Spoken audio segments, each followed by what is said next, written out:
Hi everybody, I'm Dr. Paul Kennedy and we're here at Leisure Fitness Studios. Today we're going to be taking you through a strength training workout, but before we do that, I want to go over the proper principles and variables of a strength training routine.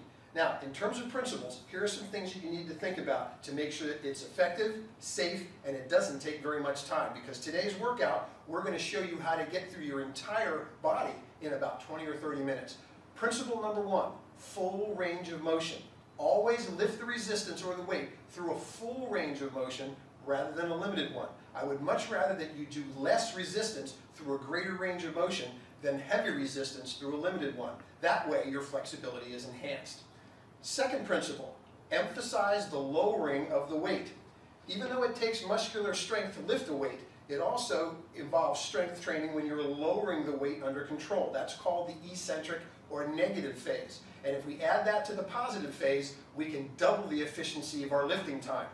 Which brings us to the third principle. When you lift the resistance, make sure you always lift the weight under control. So, if we lift the weight in about 1 to 2 seconds and pause, and then lower the weight in about 3 to 4 seconds, we now have 4 to 6 seconds of uninterrupted contraction time for each repetition that we do.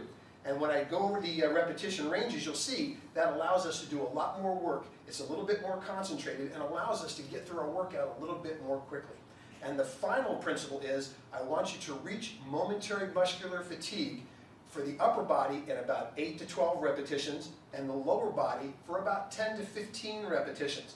That means that you can accomplish the exercise through a full range of motion, but when you reach one of those numbers, let's say you have pushed out on a chest press, which is the first exercise we're going to do today on the Inspire M3, and you are able to complete 9 repetitions with good form and fail on number 10, that means that 9 is your number for that day. And we'll even show you how to record that on the card. So we'll know exactly how much resistance you did and exactly how many repetitions it took. So if you did 9 repetitions on that particular workout, we're going to come back to our workout in about 48 to 72 hours, and our goal will now be that same amount of resistance for maybe 10 or 11 repetitions. And that way, each time we lift, we have a goal that we can reach, either by increasing the weight slightly or increasing the number of repetitions that we do.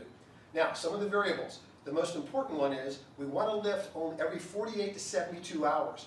After you've completed a strength training routine, your body needs recovery time. We want to make sure you do that. So a good schedule would be, for example, let's try to do some lifting every Monday, Wednesday, Friday, and maybe Sunday, which would mean the next week we'd have to go Tuesday, Thursday, Saturday to make sure we have at least 48 hours.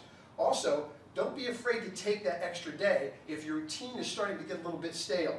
If you're not making the progress that you need, sometimes it means you haven't taken enough recovery time. And the next variable is, I always want you to lift from the larger muscle groups to the smaller muscle groups for the upper and lower body.